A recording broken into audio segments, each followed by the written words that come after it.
palavra, porque a palavra do Senhor é suficiente e poderosa para poder batizá-lo com o Espírito Santo. Se você crê, diga glórias ao nome do Senhor. Glória a Deus.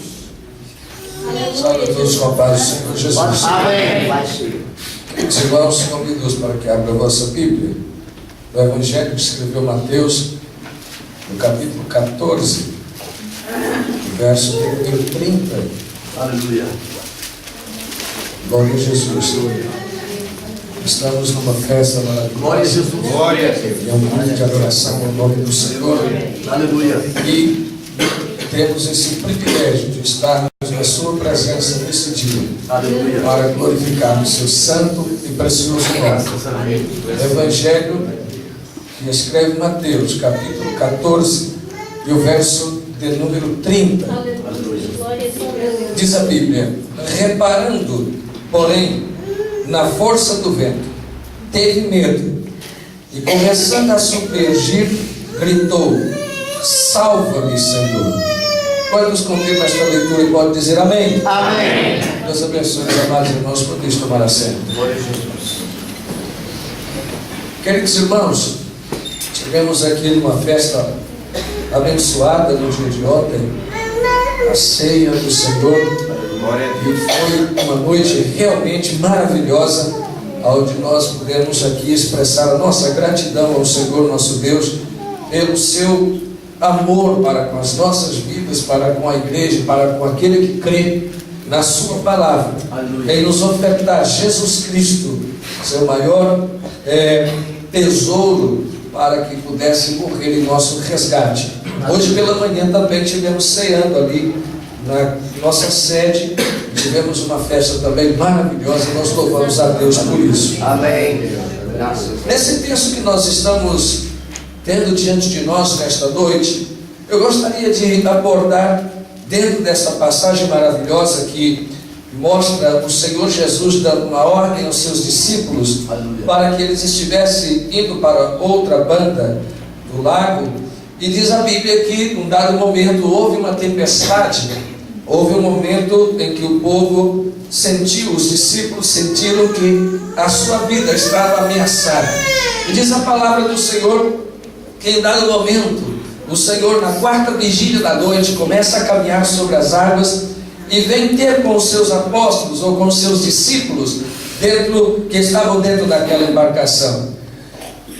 Não existe nenhum testemunho real de que o ser humano naturalmente possa caminhar por cima das águas. Não há nenhum testemunho de que isso seja possível naturalmente. E olhando para a palavra do Senhor, me trouxe uma preocupação de querer entender que na nossa fé existem situações das quais nós nos deparamos em circunstâncias idênticas a esta que os discípulos estavam vivendo. Recebemos uma ordem de Jesus, recebemos uma palavra que vem da parte do Senhor para a nossa vida, que vai ser necessariamente um grande desafio para nós superarmos, para nós ultrapassarmos todas as promessas que o Senhor nos faz, todas as palavras que o Senhor nos dá de bênção e de vitória, que nos projeta para o futuro. Naturalmente vai exigir de nós uma atitude, vai exigir de nós vencermos algum obstáculo para darmos testemunho de que aquilo que Ele nos prometeu, nós vamos desfrutar disso. Aleluia. A propósito, todos nós aqui sabemos e cremos, e essa é uma das razões por que estamos aqui, é de que Jesus Cristo um dia vai arrebatar a sua igreja e nós vamos estar com Ele por toda a eternidade. Isso é uma realidade.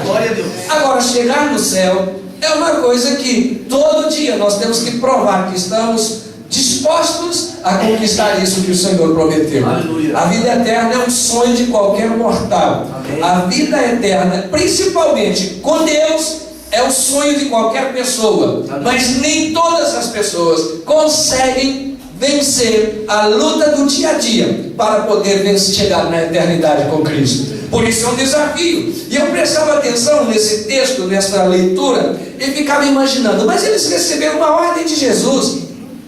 Jesus é que disse: vai para aquele lugar.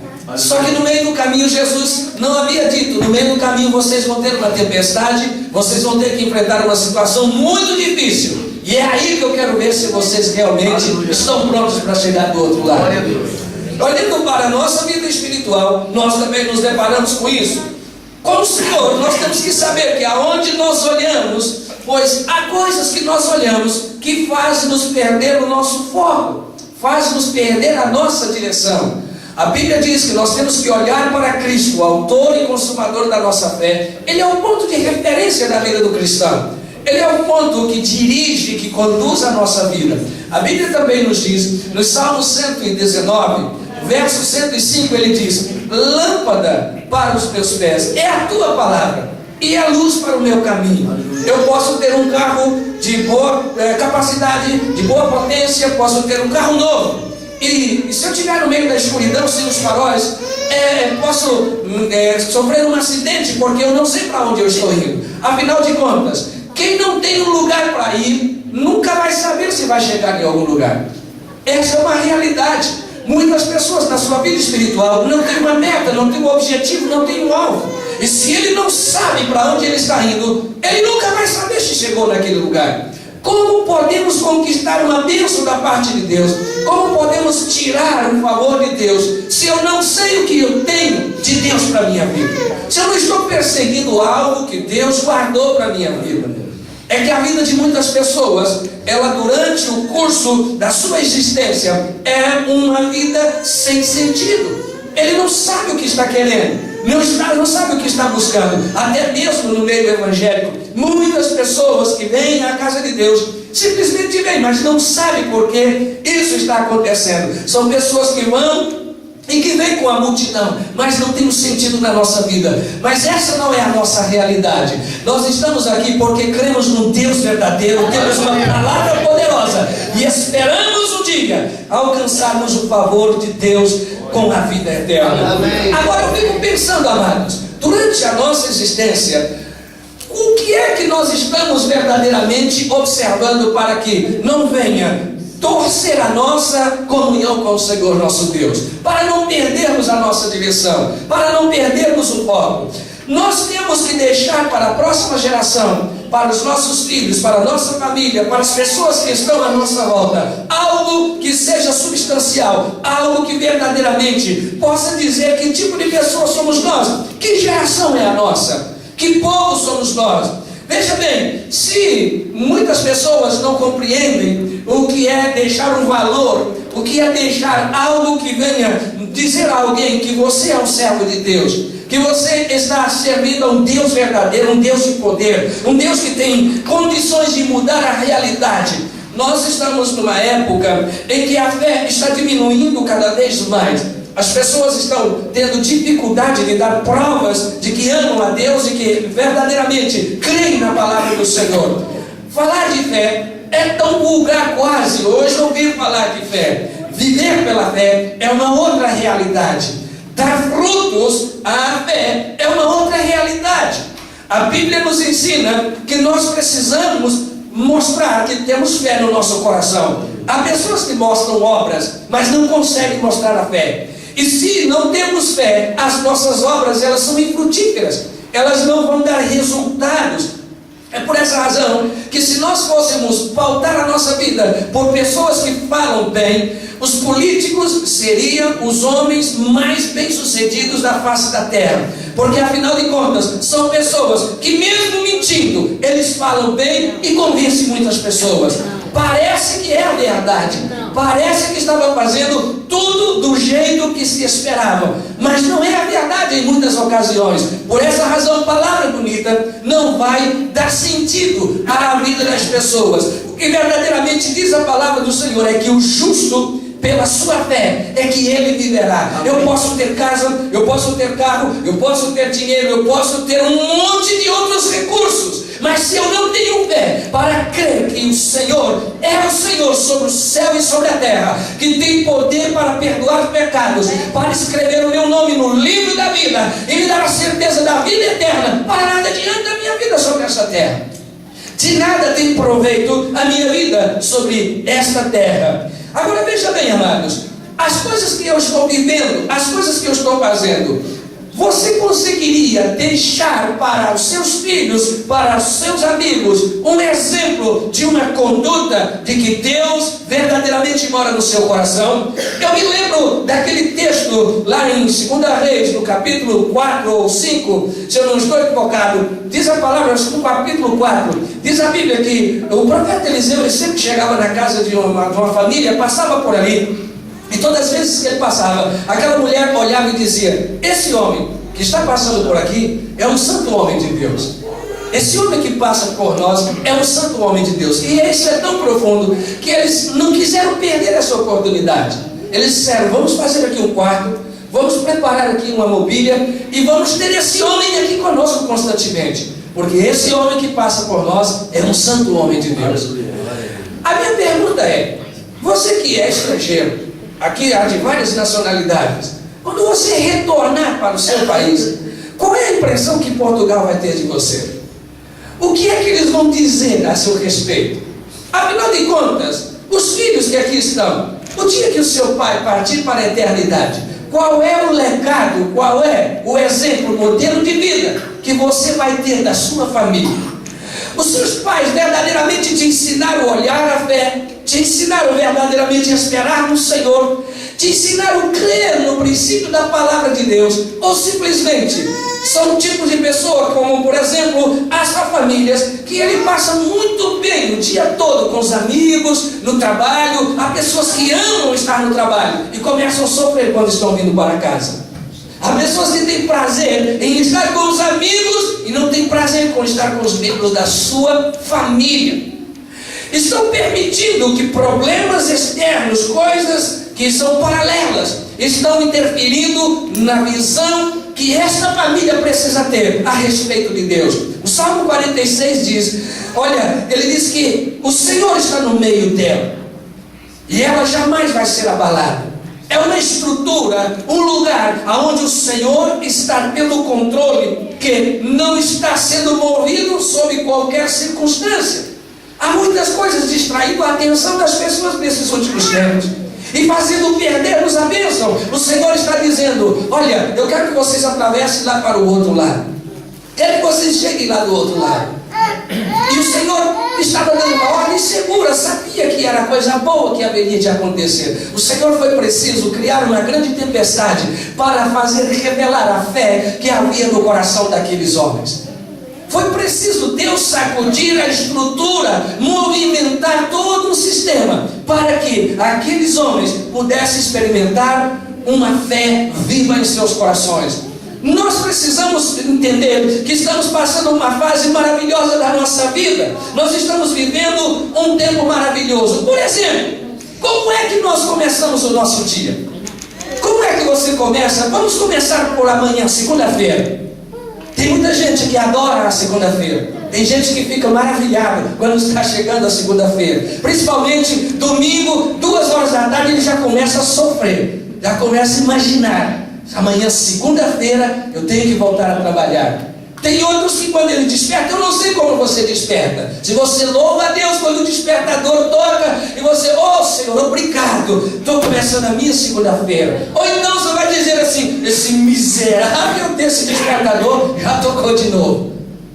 Você começa adorando ou você começa murmurando? Você começa louvando a Deus ou você começa reclamando? Qual é o seu foco no dia que você tem pela frente? Qual é a sua meta, o seu objetivo? Porque esse dia que você está começando é mais um mar tumultuado que você vai ter que enfrentar. Mas uma coisa você pode ter a certeza: assim como Jesus caminhou na 4ª vigília da noite, Jesus vai caminhar do teu lado durante toda a segunda-feira que você se levantar, para te ajudar a vencer e o nome do Senhor ser glorificado através da sua vida. Então diga para a pessoa que está do seu lado: segunda-feira também é bom. Segunda-feira também é uma bênção. Nós precisamos encontrar um valor. Pensa bem, se você já acorda segunda-feira e pode se levantar, já é uma grande vitória que você está tendo. Já é uma bênção maravilhosa que nós estamos recebendo. Agora, como será o nosso futuro? Qual será o futuro da nossa família? Se cada palavra que sai da nossa boca, por cada problema que nós enfrentamos, é algo que não não agrada ao Senhor nosso Deus? Qual é a vantagem de sermos cristãos se na hora de enfrentarmos um problema nós começamos a desesperar-nos? Os discípulos começaram a dizer: vamos morrer!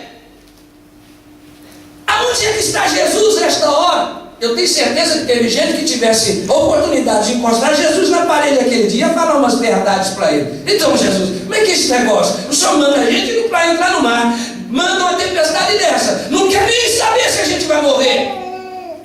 E tem algumas pessoas que têm esse lamentável problema de, durante o seu dia, ele querer colocar o dedo na cara de Jesus e falar um monte de verdade para o Senhor.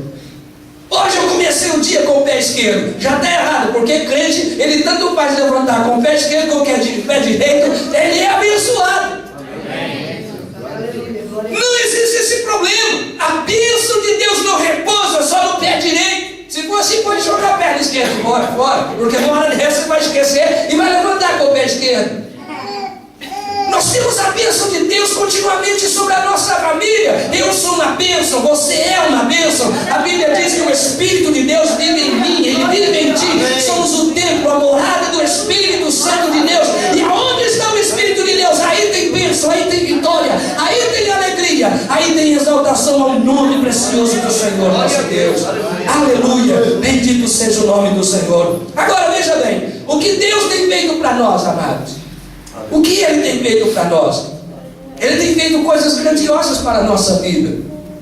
E os discípulos, eles já tinham visto coisas extraordinárias da parte do Senhor para a vida deles. Não havia razão para entrar nesse desespero tão grande. Eles já tinham visto Jesus resolver problemas em situações extremas. É o caso de Lázaro, por exemplo. Pensa bem, irmãos. Jesus ouve a notícia e pensa sobre isso.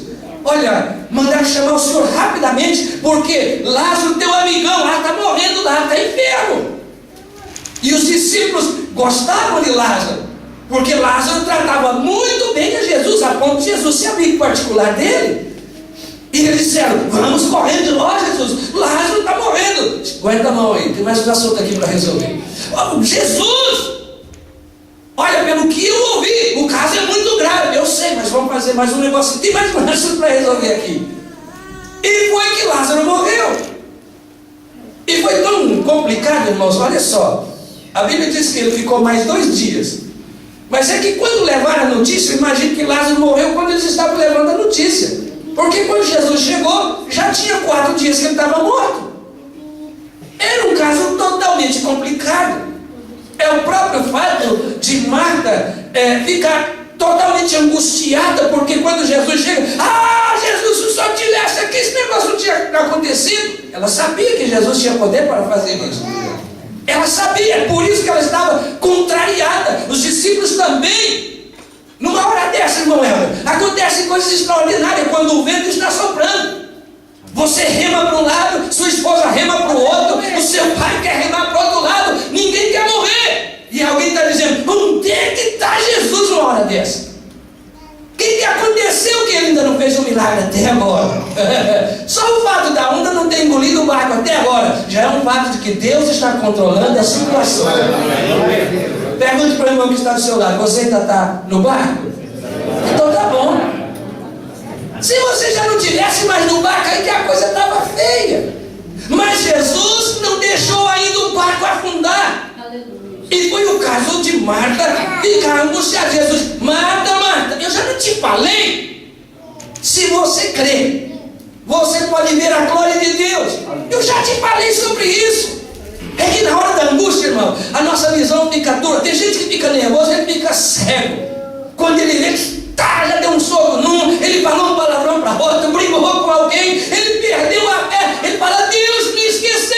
E Deus está dizendo: não te esqueci não, eu estou só vendo o que é que tem aí dentro do teu coração. Não é preciso nem uma onda gigante, uma gota d'água às vezes já faz alguém perder a convicção da sua fé e da sua esperança. Mas no meio do torbelino, no meio do maior vendaval, no meio do maior redemoinho da sua vida, o Senhor ainda controla a natureza. Você pode dizer com segurança: o meu barco vai chegar firme do outro lado, porque Deus ainda está no controle da minha vida. Aleluia, bendito seja o nome do Senhor. Nós temos a convicção de que o Senhor pode mudar essa realidade. Olha o caso que aconteceu lá com Lázaro. Onde é que está ele? Ah, está ali. Ah, muito bem. Tira essa pedra aí. Ainda tinha uma pedra para piorar o negócio. Jesus chega, eles ficaram tão angustiados que Jesus tinha que chegar, que até se esqueceram da pedra. Jesus disse: tira a pedra. Era um caso realmente complicado de acontecer. Eu nunca vi um morto depois de 4 dias estar em boas condições. Apesar de que lá para Israel eles também embalsamavam os corpos. Jesus chega lá, só que a coisa estava tão feia que eles disseram: já cheira mal. E quando as coisas começam a cheirar mal, irmãos, é quando realmente a nossa fé vai diminuindo cada vez mais. Aí a gente vai, isso aqui é impossível. A gente até desacredita que Deus é capaz de criar do nada tudo. Nós acreditamos que é impossível Deus reverter uma situação que aparentemente, diante das nossas condições, é impossível. Mas é aí que está o segredo de Deus. Se Deus fosse gente como a gente, a coisa estava feia. Já pensou o que adiantava a gente trabalhar na semana inteira e vir para aqui num domingo cansado, querendo que a nossa segunda-feira fosse uma bênção, mas se ele estava sentado do nosso lado pensando: amanhã também vai ser difícil. Já pensou se Jesus também pensasse que segunda-feira vai ser complicado? Já pensou se Jesus pensasse que o problema de enfermidade, ou o problema de falta de emprego, ou o problema da crise econômica é também um problema difícil para ele? Como seria isso? Mas existe um grande segredo, amados. Pode ser grande tanto quanto seja o seu problema. A Bíblia diz que o nosso Deus, ele é maior do que qualquer situação.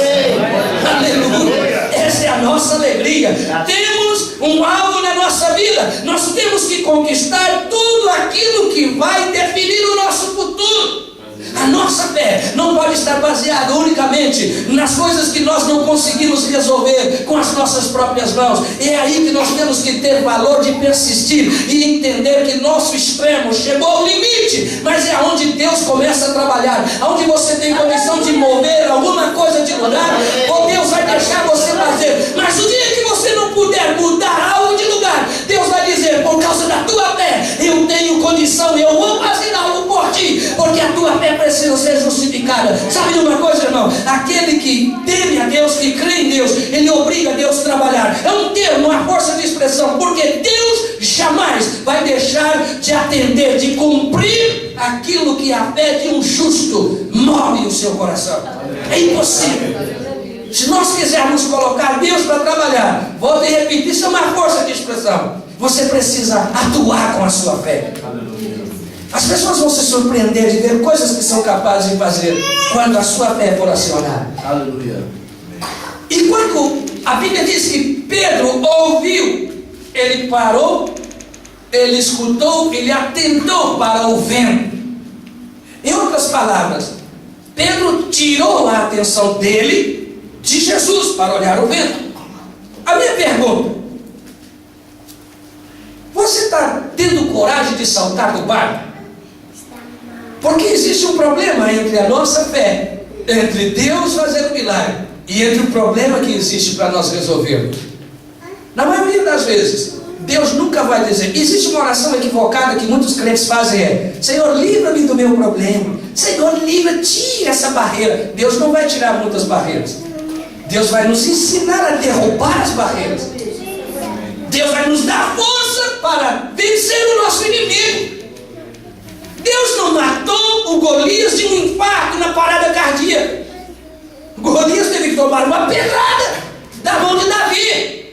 A força e a direção pode até ter vindo de Deus, mas foi Davi que teve que enfrentar. As muralhas de Jericó, eles não ficaram orando campanha de jejum e oração: Senhor, tira a muralha, Pai. Ah, Pai, nada disso. O Senhor fala: vai dar volta lá, vai mostrar a fé de vocês, porque a fé da gente, irmãos, é assim, é uma coisa maravilhosa. É igual gente feia casar com gente bonita. Quando ele acredita casar com uma pessoa bonita, ele casa. Ele todo mundo: não sei como é que esse indivíduo conseguiu casar com gente tão bonita. Essa é a fé. A fé, você começa a circular em volta de um problema. Pô, é impossível, mas eu acredito, mas eu creio. Eles estavam fazendo isso. Era um povo que estava com armas na mão diante de uma muralha extremamente alta, que era uma muralha dupla, com um monte de soldado lá dentro. Mas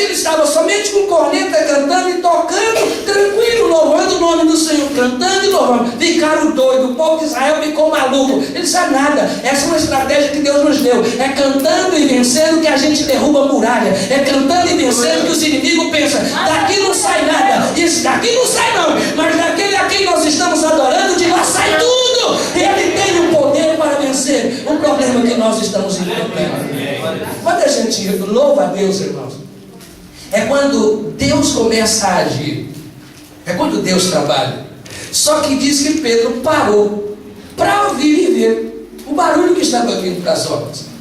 É que tem hora que o problema nosso que se manifesta no meio das ondas, ou no meio da tempestade, ou no meio da noite, ele distrai a nossa atenção, nos faz olhar para outro alvo que não é Jesus, nos faz acreditar que o amigo, ou que o problema, ou que a situação é tão grande que nós não podemos resolvê-lo.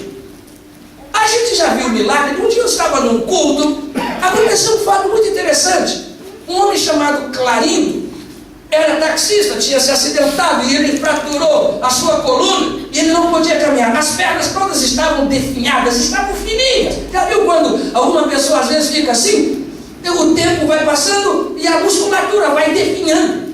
Ele estava todo sequinho, as pernas dele eram todas sequinhas. E nós estávamos em uma festa e uma irmã foi chamada para cantar um hino. Ela foi cantar um hino. Não havia profecia, não havia pregação, não havia nada. Pela lógica humana, aquele homem jamais andaria. Porque vamos imaginar que ele estivesse fazendo fisioterapia e ele tinha condições de voltar a caminhar e o seu físico ainda estivesse normal, mas de tanto tempo que ele era paralítico, o seu físico também já havia se definhado. A lógica dizia, é impossível andar. E ele estava lá, sentado num dos últimos bancos, e ela começou a cantar o hino Berenice da Silva. Dá-me a tua mão, irmão. Dá-me a tua mão, irmão. Dá-me, irmão, a tua mão. Vamos juntos atravessarmos o Jordão. Não era uma mensagem de vou te curar hoje. Mas aquela pessoa que estava lá estava crendo. Numa única adoração, eu sei que Deus pode fazer um milagre na minha vida.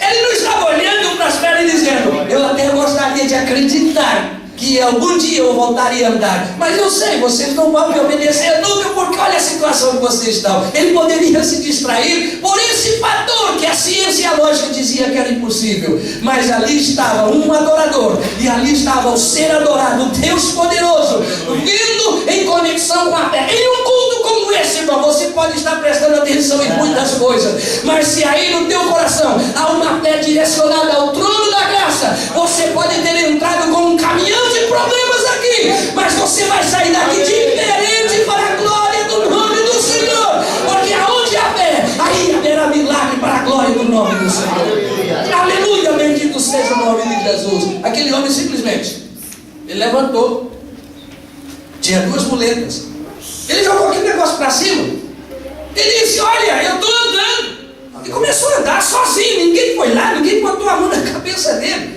E ele começou a andar no corredor e virou um desespero. O povo não sabia se cantava, se gritava, se falava em língua, se chorava, se alguém palpava nele, tocava aquilo, porque simplesmente foi uma coisa espantosa. E aí que está o segredo. Aquele homem, ele era muito conhecido na cidade. E espalhou a notícia, tio Clarindo foi curado. E ele queria andar, ele queria que todo mundo visse que ele estava curado. Isso foi na sexta-feira. Sexta-feira, quando foi no sábado, estava lá um homem cego, na mesma festa, um cego. E o pastor José iria pregar logo depois que a irmã estava cantando. E ela estava cantando. E o pastor levantou e disse assim, Deus vai fazer um milagre aqui de novo. Quando ele disse assim, o cego deu um pulo. Ei, eu estou vendo! E começou a correr dentro da igreja. O milagre, ninguém estava dizendo, olha, vai acontecer, tem que acontecer, e se não acontecer eu vou me desesperar. Ninguém chegou ali daquele jeito, mas Deus estava vendo, tem fé no coração desse homem, e aonde tem fé, eu tenho que trabalhar. Querido, não perca o seu foco, a sua visão, não distraia com os problemas dessa vida. A crise financeira está fazendo muita gente perder a bênção de Deus. Tem gente que deveria ser empresário, ser aqui alguém de posses aqui nesta nação, está botando uma linha vazia nas costas, porque está deixando a crise assustar você. Não se eu, essa terra é minha, tudo que existe é meu. Muitas pessoas estão perdendo o favor de Deus por causas paralelas, assuntos que a medicina estão dizendo que não há saída, não tem solução. Outros estão perdendo a bênção porque está ouvindo uma afronta que alguém está te fazendo em algum lugar. Você tem que se parar aonde você está e entender que se Deus se colocou nessa tempestade, Ele também vai estar contigo para te ajudar a chegar lá do outro lado. Bendito seja o nome precioso do Senhor Jesus Cristo. Há uma coisa que faz-nos crer, e por que nós devemos continuar crendo no Senhor? Os discípulos, quando viram Jesus chegar, eles quase morreram do coração, ficaram desesperados. Havia crendices naquela época, superstições, que havia fantasma por ali. E Jesus veio caminhando por cima das águas, e de repente os discípulos estavam com medo do mar. Agora outros estavam com medo era do fantasma. É um fantasma! Agora pensa bem, irmãos. Eles ficaram pedindo para Jesus vir o tempo todo. A hora que Jesus chegou, eles ficaram morrendo de medo. Tem hora que Jesus atende, exatamente na hora que a gente até assusta. Porque a gente pensa assim, irmão Guilherme: isso aqui é impossível. Senhor, me ajuda. Eu sei que Jesus não vai fazer. Senhor, me abençoa. Aí quando abençoa para a gente, vocês não vão acreditar. Vocês não vão acreditar. Aí se fala assim, eu falo: então não me conta, porque se não vou acreditar, nem conta. A pessoa recebe uma bênção que ele se assusta. Tem gente que pede uma coisa para Deus, é aí que está o segredo, que Deus nunca dá só aquilo que a gente pede. Esse é o grande segredo de confiar no Senhor.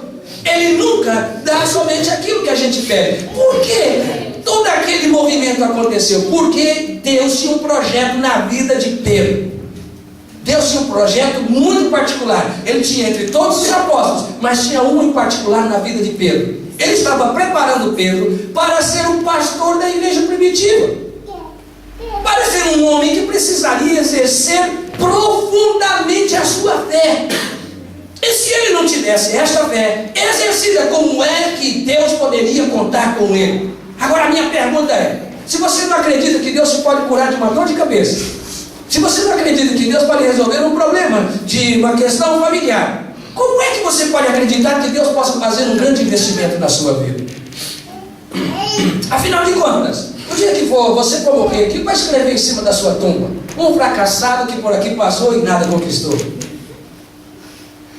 Ou será que você vai ter a alegria de alguém dizer alguma coisa de valor a respeito da sua vida? Um homem que nada teve, mas sempre conquistou tudo. Um homem que nada possuía, mas tinha certeza de grandes conquistas. Nós precisamos entender que esse tempo que nós estamos atravessando é um tempo em que Deus está provando a nossa fé. Deus está nos desafiando a acreditar nas coisas impossíveis que estão à disposição para a nossa geração. Eu acredito que é como naquelas letras pequenas que existem nos contratos. Tem gente no Brasil, por exemplo, que vai viajar de ônibus. Eu não sei se a lei aqui é a mesma que existe no meio de transporte. Quando ele vai andar de autocarro, na passagem existem umas letrazinhas pequenininhas no verso daquela passagem que fala dos direitos do passageiro. Quase 100% das pessoas que viajam de autocarro não lê qual é o seu direito que tem naquelas passagens. A maioria das pessoas não prestam atenção nas coisas que ele pode desfrutar ali. Na vida espiritual, muitas pessoas é assim também, Deus. Ele está no meio do povo, tudo está acontecendo, e quando chega uma situação, ele se desespera porque não sabe que tem direito, porque ele não sabe que está à sua disposição. Os discípulos todos estavam ali. Jesus disse: Pedro, eu preciso forjar você para algo grande e precioso que vai acontecer na tua vida. E é preciso você acreditar plenamente em mim, porque haverá um momento que os seus amigos não vão te ajudar em nada. Haverá situação que você, mesmo sendo influente nessa área aqui de pesca, ninguém vai poder fazer nada por você. Vai haver momento que nem essa espada que você usa o tempo todo vai te salvar a sua situação. Vai ser um momento, ou você acredita em mim e eu te ajudo, ou então você está perdido. A Bíblia diz, irmãos, que as portas do inferno não prevalecem contra a igreja do Senhor, mas não há igreja que fica de braços cruzados, acreditando que o mundo vai acabar e que não tem solução para os nossos problemas. As portas do inferno não prevalecem contra a igreja do Senhor. É quando você, mesmo que tenha que pagar com a sua vida, você não desiste de continuar acreditando que Deus vai mudar essa realidade. Aleluia! E aí diz a palavra do Senhor que os discípulos chegaram ali e a gente não sabia, eles não sabiam que Jesus ia fazer aquele teste tão profundo. Agora pensa bem, pode ser, irmão Fábio, que naquela hora muitos discípulos pudessem estar dizendo assim: já pensou? Jesus chega agora, em vez dele vir acabar com esse vento e resolver esse problema, ainda vai ficar fazendo gracinha, ele ficar perguntando: quem quer sair de dentro do barco? É como se ele acendesse a chama e falasse: bota a mão aqui no fogo aqui, vem cá, vem, bota a mão aqui, quero te dar uma lição. Nós já estamos com medo de um foguinho, de um palito de fósforo, mas botar a mão na chama. E Jesus estava lá no meio da tempestade. Primeiro eles estão morrendo de medo da tempestade, estão desesperados, dizendo: não, vamos morrer afogados. E Jesus chama a gente para entrar no meio da água. O problema era a água. Como é que eles iriam vencer a água? É andando sobre a água. Como que eles vencem a tempestade? É enfrentando a tempestade. Como se vence a escuridão? É acendendo uma luz no meio da escuridão, não é correndo para o claro. É enfrentando e afugentando a escuridão. Muitos problemas estão entrando pela porta da nossa casa, porque a gente foge tão depressa que nem temos de fechar a porta. E Jesus estava dizendo: olha, sou eu mesmo, Pedro. É mesmo o Senhor? A voz era conhecida. Eu estava tentando, no meio daquela confusão toda, não dava para saber se era mesmo. É o Senhor mesmo? Sim, sou eu mesmo. Então, peraí, deixa eu tirar os 9 fora. Se for o Senhor mesmo, fala para poder eu ir andar em cima da água. Se fosse um fantasma, naturalmente isso não aconteceria. Mas aí Pedro falou: peguei Jesus aqui, agora eu quero ver. E Jesus falou: então vem. Aí falou: agora eu entrei numa fria. Ele me mandou entrar por cima da água mesmo. E Pedro olhou para Jesus: eu vou Jesus, vai lá, eu vou. Então vai vir, Pedro. E ele entrou. Ele saiu de dentro do barco e começou a caminhar em direção até onde estava Jesus. Aí que está o segredo. Ele olhava para Jesus assim, ele nem piscava. E de repente começou o vento por aqui. E a onda subia, batia a água para todo lado. E Pedro disse: Jesus! É como se Jesus estivesse falando assim: olha para mim, Pedro. Olha para mim, Pedro. Olha para mim. Fica olhando em mim aqui, Pedro. Não se preocupe, olha para mim. E Pedro olha para o problema, e o vento sopra, e a água vem. Ele disse: aonde é que eu fui entrar? Que problema é esse? Mas aí a minha pergunta é: quantos discípulos havia dentro do barco? Havia, eu creio que havia os 12 ali. Acho que até o Judas estava lá aquele dia. A campanha de cura milagre do outro lado tinha sido poderosa. Talvez tinha recebido a oferta, ele já estava ali com o dinheirinho guardando. E dentro da barca, ninguém mais queria sair de dentro do barco. A história não diz, a Bíblia não diz que ninguém mais saiu de dentro do barco. Ninguém teve coragem de enfrentar a água. A minha pergunta é: se você confia no Senhor, a pergunta: quantas vezes você já saltou do barco? Se você confia mesmo no Senhor, quantas vezes você enfrentou o seu problema? Se você confia mesmo em Deus, quantas vezes você encarou a realidade da situação que você está enfrentando? Nós temos a tendência de, quando a situação se põe difícil: não, deixa para lá, Deus sabe, Deus vai entender que eu sou fraco, Deus vai entender que eu sou pecador. Deus não vai entender nada disso, irmãos. Uma pessoa, a Bíblia diz, Paulo escreveu lá em Romanos, se não estou equivocado, capítulo 4, ele disse assim, temos isso em vaso de barco, 2 Coríntios, não é? Capítulo 4, verso 7, diz: nós temos um tesouro num vaso de barro. Está aqui dentro. Para que a excelência seja dele e não seja nossa. É por isso que depois tem uma hora que ele diz assim: tem hora que eu estou tão desiludido, mas eu só não estou desanimado. A situação está dizendo: a coisa está tão feia, está tão complicada, mas eu vou continuar andando. Aleluia. Eu não perco nada em continuar andando. Eu não perco nada em continuar confiando. E aí que está o segredo. Aonde houver um sinal de fé. E o problema é que muitas pessoas não querem oferecer nem uns 100 gramas de fé, nem 10 gramas de fé, para que Deus possa operar um milagre na situação que você está enfrentando. O nosso cântaro está vazio. A nossa realidade é muito mais difícil do que nós podemos imaginar. Parece verdadeiramente que Deus não tem poder para nos conduzir adiante. A pergunta volta a ser aquela: como nós vamos inspirar os nossos filhos? Como nós vamos inspirar essa geração que está vindo depois de nós? Que tipo de crente nós somos nessa geração que nós estamos enfrentando?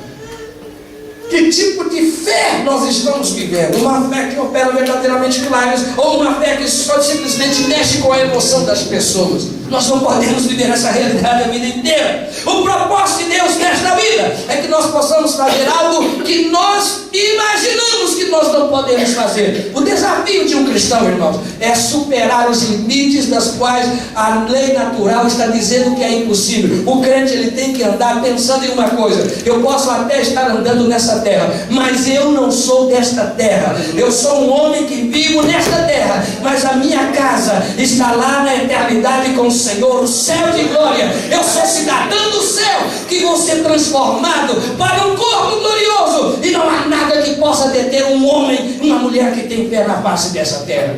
Não há nada que possa deter. O nosso Deus, ele acampa, ele caminha conosco.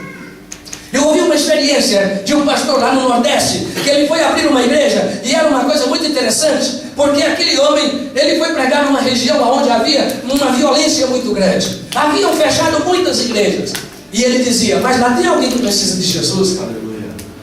Olha, mas já tem muitos pastores que foram embora. Não, mas lá tem alguém que precisa de Jesus.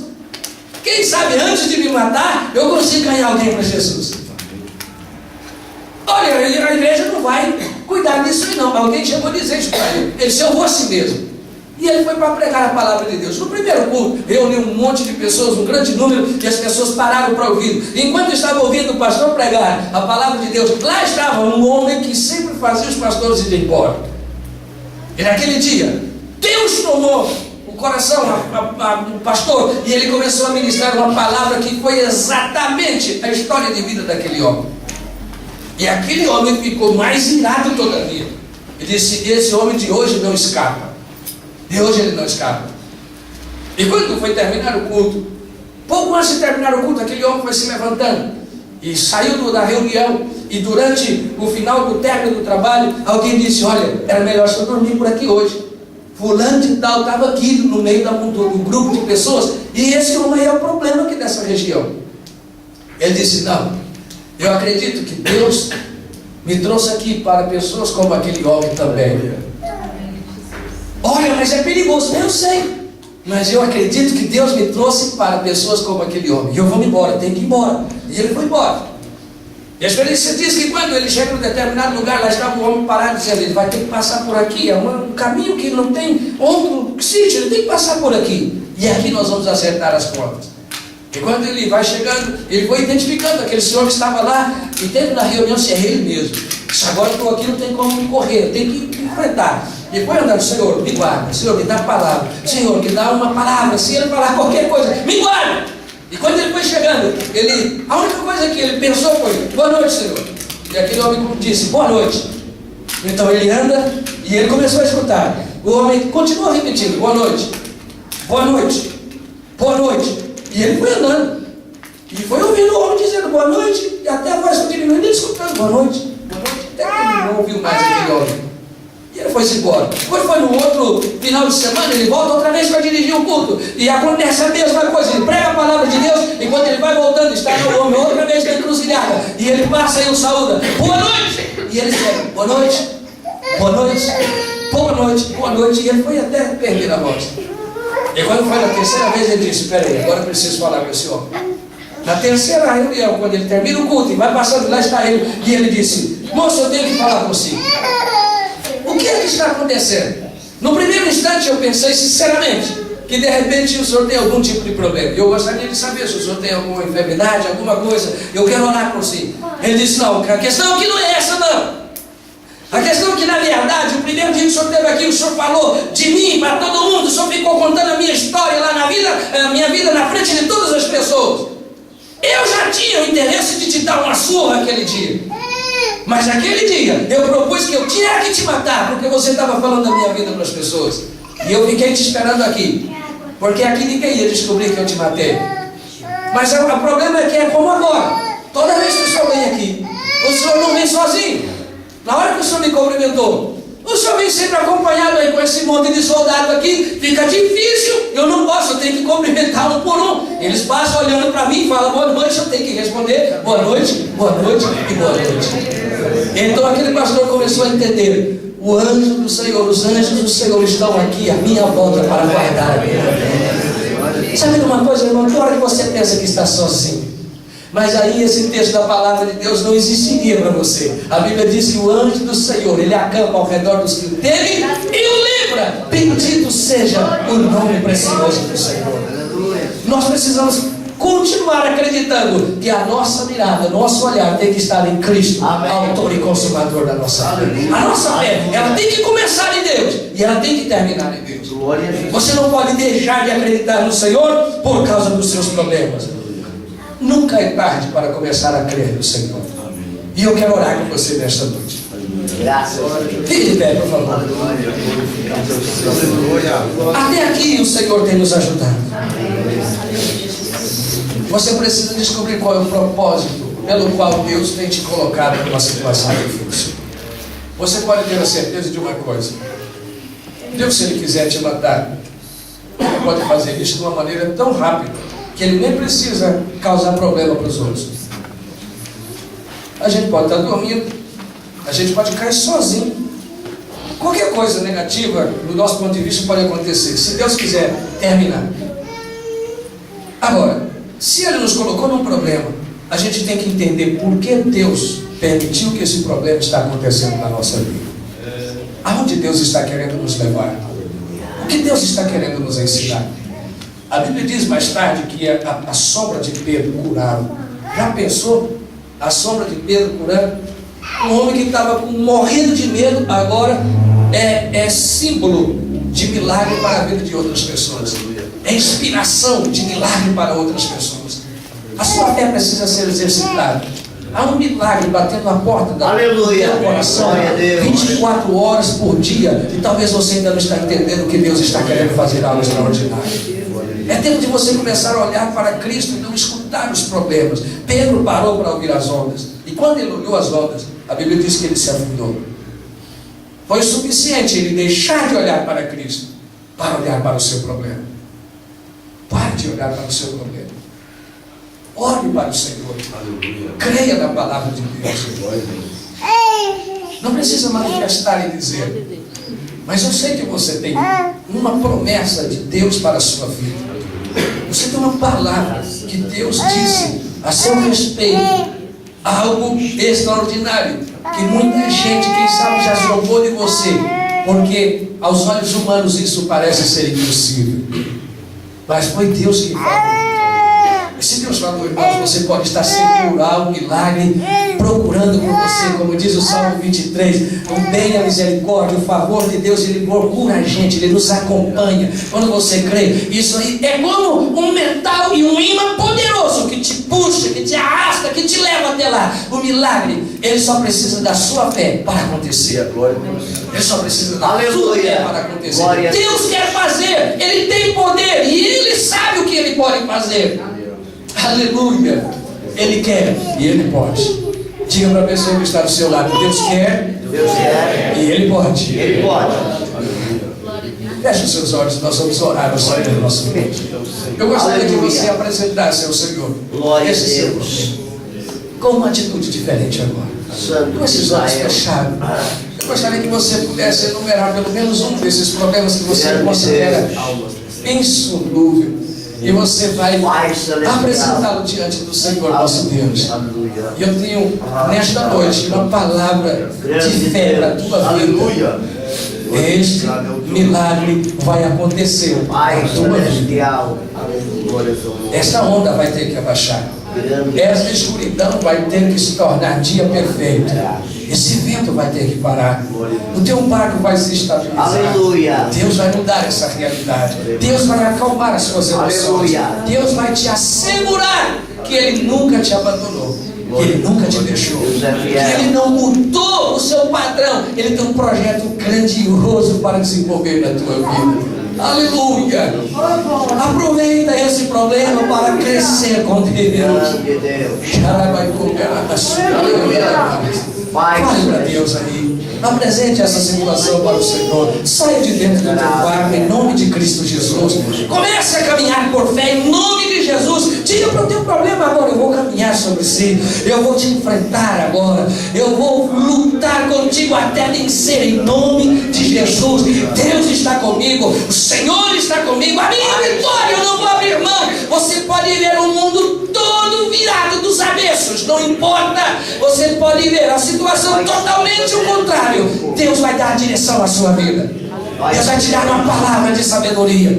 Deus vai te dar discernimento. Deus vai te dar uma visão clara, nítida, de qual próximo passo você vai ter que dar.